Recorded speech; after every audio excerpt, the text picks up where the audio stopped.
Үндэсний тайван хөтөлбөр дэлхийд дахинд өнгөрсөн 7 хоногт болж өнгөрсөн онцлог үйл явдлуудаар үргэлжлэн урч байна. За өнгөрсөн 5 жилийн хугацаанд дэлхийн нийтийн анхаарлын төвд байгаа дайны хүлт нэрвэгдсэн Сирийн улстай холбоотой үйл явдлууд өнгөрсөн 7 хоногийн хувьд анхаарал татсан сэдв байлаа. За Сирийн хямралыг зохицуулах зорилготой шинээр томилогдсон Нэгдсэн үндэсний байгууллагын Сирийн асуудал хариуцсан тусгай төлөөлөгч Рамзи Эзелдин Рамзи өнгөрсөн даваа гарагт Сирийн эсвэргэлдэгч талуудыг нэг ширээний ард суулгах зорилготой энхийн ярих хэлцээг зохион байгуулах товыг зарласан юм а. За тэрээр эх 8 дугаар сарын сүүлээр болох Сирийн энхийн хэлэлцээнд эрх баригч дэглэмийн төлөөллийг оролцох урилгыг илгээсэн бөгөөд за өмнө нь 2 чудлаа бүтлгүүцсэн уулзалтанд Сирийн эрх баригч дэглэмийг оролцсон гэсэн итгэлтэй байгаагаа хэллээ. Нэгдсэн үндэсний байгууллагын Сирийн асуудал хариуцсан тусгай төлөөлөгчийн орлогч Рамзи Эзелдин Рамзи 8 дугаар сарын сүүлээр сөрөг хүчнийхэнтэй хамт зохион байгуулах энхийн яриа хэлэлцээнд Сирийн засгийн газрыг оролцохыг урьлаа. Тэрээр Сирийн гадаад хэргийн сайд Валид Муалим түүний орлогч Файсал Муктад нартай хийсэн уулзалтын дараа мэдэгдэл хийхдээ энэ удаагийн санаачлаханд Сирийн засгийн газар эрг хариу өгнө хэмээн найдаж байгаагаа илэрхийлсэн юм. Өнгөрсөн мягмар гарагт Нэгдсэн үндэсний байгууллагын тусгай төлөөлөгч Стаффан де Мистура Сирийн энхийн яриа хэлэлцээний 3 дахь удаагийн дугуй ширээний уулзалт 8 дугаар сарын сүүлээр зохион байгуулагдана хэмээн мэдэгдэж байсан. Сирийн ерөнхийлөгч Башар ал-Асад болон босгочдын хооронд дайн тулаан үргэлжилж буй үед Нэгдсэн үндэсний байгууллагын Сир болон Арабын холбооны асуудал хариуцсан тусгай төлөөлөгч де Мистурагийн хувьд энхийн яриа хэлэлцээг үргэлжлүүлэхээр ихээхэн хүчин чармаалт гаргаж байгаа юм. Гэсэн ч өмнөх 2 удаагийн энхийн яриа хэлэлцээ хийх гэсэн орлого бүтлгүүцсэн. Сирийн гадаад хэргийн сайд Валид Муалим Сирийн дотоод асуудалд оролцохгүй, гадны хүч халтан давтлахгүй гэсэн урьдчилсан нөхцөлийг хүлээн зөвшөөрсөн тохиолдолд яриа хэлэлцээг эхлүүлэхэд бэлэн байна гэж хэлсэн тухай Сирийн санаа мэдээллийн агентлаг мэдээлжээ. Мөн ерөнхийлөгч Башар ал-Асадын байр суурьтай холбоотойгоор сөргөлдөгч талууд зөвшөлтсөлд хүрч чадахгүй байгаа юм. Өнгөрсөн 2011 онд Сирь улсад эмх замраагүй байдал дэгдснээс хойш 280 мянга гаруй хүн амь өргөдөж тус улсын хүн амын тал хувь нь орон гэрээсээ дөрвжээ. Олон хүний амийг авч одож олон хүнийг хайртай гэр бүл төрөл төрөстөөс нь хаагцад төргсөн Сирийн иргэний дайны нөхцөл байдал улам дамжирсаар байна. Өнгөрсөн 7 хоногт Сирийн Алеппо хот руу хүмүүнлэхийн тусламж хүргэж явсан Оросын Ми-8 нисдэг тэрэг пуужинд өртөж унан нисдэг тэрэгэнд байсан 5 хүн амь өргөцсөн хэрэг гарсан. За энэ явдал нь Оросын нисдэг тэрэг энэ жил 3 дахь удаага Сирийн нутаг дэвсгэрт осолдсон хэрэг болсон юм.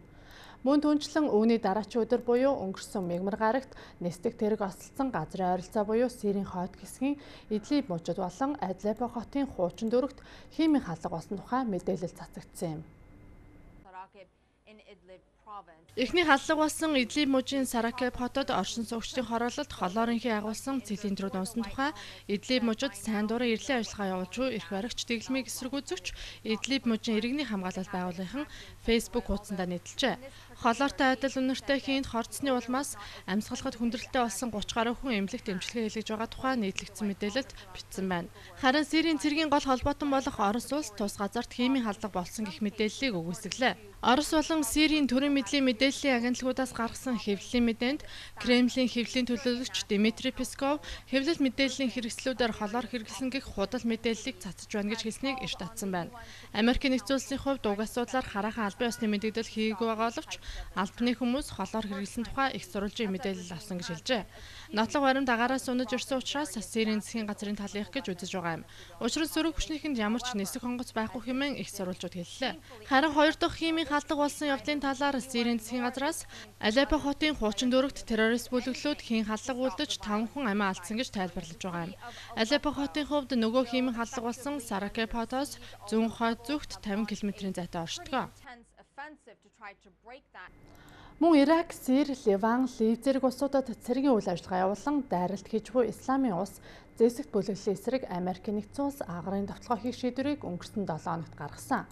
За тус бүлэглэл өнгөрсөн хугацаанд эмх замраагүй байдалд орж Үмен самууны хүл дарагдсан Сирь, Лив зэрэг улсуудын тодорхой хэмжээний газар нутгийг хяналтанд оруулаач нөлөөгөө нэмэгдүүлэх болсон. Ийхүү Исламын улс бүлэглэлийн дайралтын улмаас их хэмжээний гар цохирол амсах болсон Ливийн засгийн газар Америкийн нэгдсэн улсаас агарын дэмжлэг авах хүсэлт гаргасны дагуу Пентагон өнгөрсөн мягмар гараас эхлэн Исламын улс бүлэглэлийн дайчдын эсрэг тэдний гол бэхлэлт рүү агарын довтлогооныг эхлүүллээ. Америк нэгдсэн улсын агаарын довтлооны гол байна Исламын улс бүлэглэлийн түшиц газар болсон Ливийн Сирт нэртэй бомб тот байх юм. Лив улс их хэмжээний гар цохирол амсж байгаа учраас агараас дэмжлэг авах шаардлагатай болсон тухай Ливийн ерөнхий сайд Фаяз Сараж хэлсэн байна. Исламын улс зэвсэгт бүлэглэлийн дайчид Ливд нөлөөгөө нэмэгдүүлж байгаа явдалд барууны их гүрнүүд ихээхэн санаа зовних болсон. Энэ удаагийн агаарын довтлогоо нь Америкийн нэгдсэн улс Ливийн нэгдлийн засгийн газартай хамтран явуулж буй анхны цэргийн ажиллагаа болж байгаа юм. Гэхдээ Америкийн нэгдсэн улсын хувьд Лив дэх Исламын улсын дайчдын эсрэг өнгөрсөн 11 болон 2 дугаар сард 2 ч удаа дайралт хийж байсан. Даваа гарагт Пентагоноос ерөнхийлөгч Барак Обамагийн шийдвэрийн дагуу Исламын улс бүлэглэлийн эсрэг тэмцэж буй Ливийн засгийн газрын хүчинд дэмжлэг үзүүлэхээр болсныг зарласан. Сүүлийн хэдэн сард жихадистууд эзэлж авсан газар нутгийнхаа нэлээдгүй хэсгийг алдсан боловч зэвсгэлсэн дайчдын гарт амир өгсөн хүмүүсийн тоо эрс нэмэгдэжээ. Харин агараас үзүүлэх нэмэлт дэмжлэгийн үр дүнд Исламын улс бүлэглэлийн дайчдыг томоохон түшиц газараас нь холдуулах зорилготой байгаа юм. Өмнө нь барууны албаны хүмүүсийн хэлж байснаар Ливд Исламын улс бүлэглэлийн 6000 гаруй дайчид байрлаж байжээ. Харин засгийн газрын дайралт давталгаан болон бусдад цэргийн хүчний дэмжлэгтэйгээр энэ тоо нэлээдгүй буурсан гэж үзэж байгаа юм.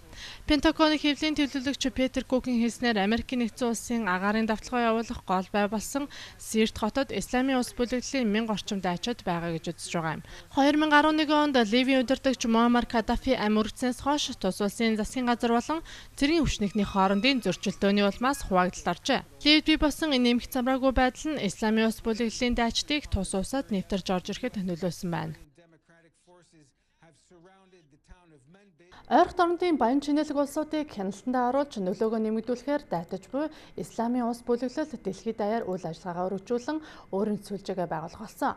Европын холбоо, Америкийн нэгдсэн улс, Орос, Энэтхэг, Индонез, Турк зэрэг олон улс орон Исламын улс нэртэй тус зэвсэгт бүлэглэлийг террорист байгууллага гэж тодорхойлсон юм.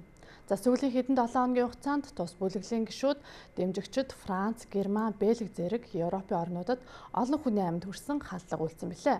Хамгийн сүүлд гэхэд тус бүлэглэлийн төлөө үнэнч зүтгэхээ илэрхийлсэн хоёр этгээд Францын хойд хэсгийн католик сүмд халдлага үйлдэж сүмийн санваартны амьд хүрсэн юм.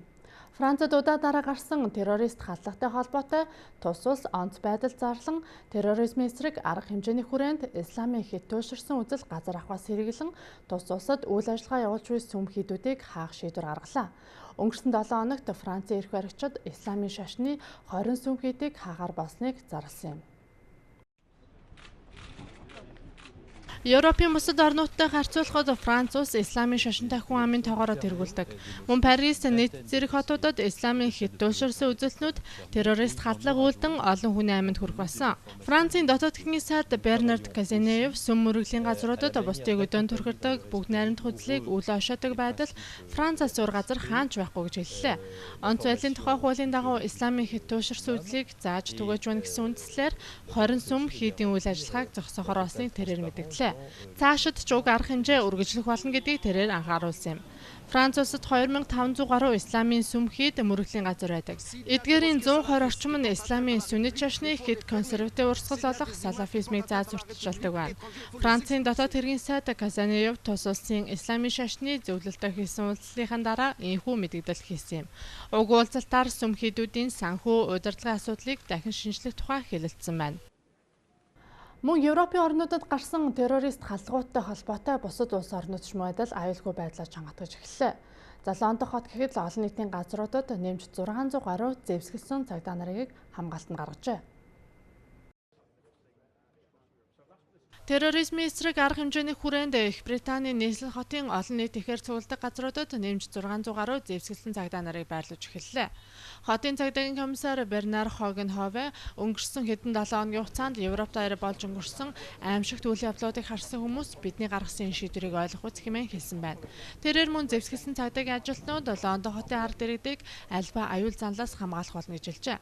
Франц, Бельги, Герман зэрэг улсуудад саяхан болсон хадлгуудтай холбоотойгоор бэлэн байдлаа хангаж аюулын төвшнгөө хэвээр ойлгох болно гэж эрх баригчид хэлж байгаа юм. Гэхдээ зэвсгэлсэн цагдаа нарыг хамгаалтанд гаргасан явдал нь ямар нэгэн аюулын дохио биш болохыг Лондон хотын захирагч Садик Хан хэлсэн байна. Энэ зурман Их Британийн дотоод асуудал хариуцсан хорооноос хилийн цэргийн хүчний тоогч мөн адил нэмэгдүүлэх шаардлагатай байгаа тухай хэлжээ. Энэ 7 хоногийн тойм хөтөлбөр үгээр өндөрлөж байна. За эх 7 хоногт эдгээр болон бусад олон улсад өрнөх үйл явдлуудын мэдээллүүдийгэд үндэсний мэдээ хөтөлбөрөөрөө үргэлжлүүл өргөх болно.